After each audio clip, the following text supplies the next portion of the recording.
Plank made Cartoon Network take a fictional character as someone real for the first time, even though in the eyes of all logic, this was impossible.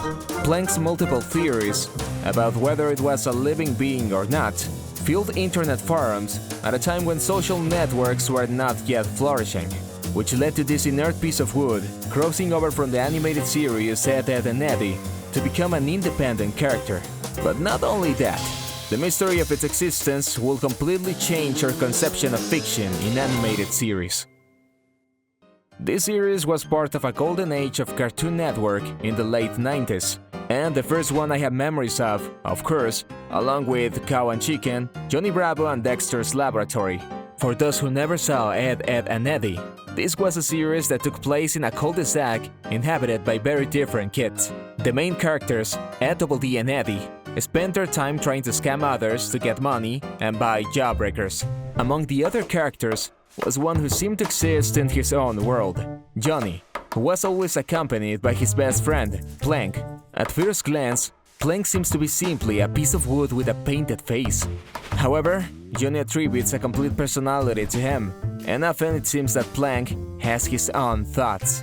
It is here where the mystery with this character begins.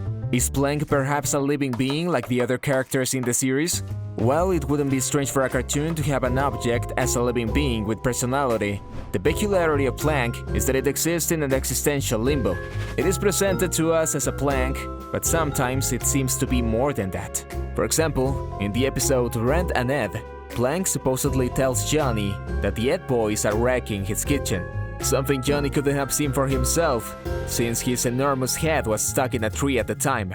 In Dear Ed, Plank is shown moving from one chair to another before finally reuniting with Johnny.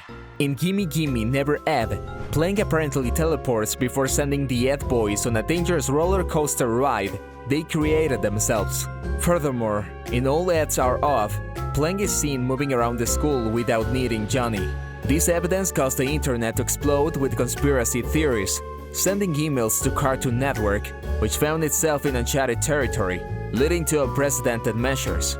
Faced with the onslaught of questions from devoted fans, a simple response was not sufficient. Well, whenever you notice something like that, a wizard did it. I see, all right, yes. But in episode AG4... Wizard. So the creator himself, Danny Antonucci, had to respond. According to Danny, the idea of Plank originated from his childhood, like other characters and ideas for the episodes. When he was a child, in his group of friends, there was a boy who always had a blanket in his hands, and sometimes he seemed to interact with it, like an imaginary friend. Initially, they thought animating and giving explicit life to Plank like the other characters would be good, but they quickly discarded that idea and left it as a simple Plank.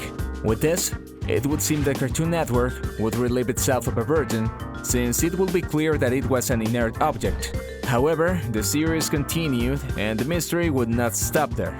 The following episodes would show more moments of Plank that would lead viewers to create more theories, to the point that Danny would change his initial stance and in several interviews would play along with the theories. In my opinion, Cartoon Network made the most reasonable decision after so much controversy.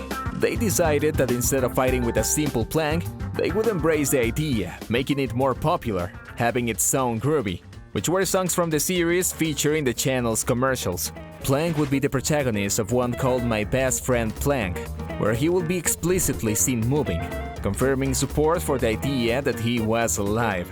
After 2009, with the end of the series, one might think that this surreal but fun episode of animation would come to an end, but it wouldn't be so. The kids who grew up with the series, and with the rise of social media, would take it upon themselves to revive Plank, perhaps ironically acting as if he were a real character and not just a fictional cartoon. This is how Plank would appear in the music video for Summertime High Time by Kuko, wearing a wig and being the symbol of an American football team called the Kennesaw State Owls.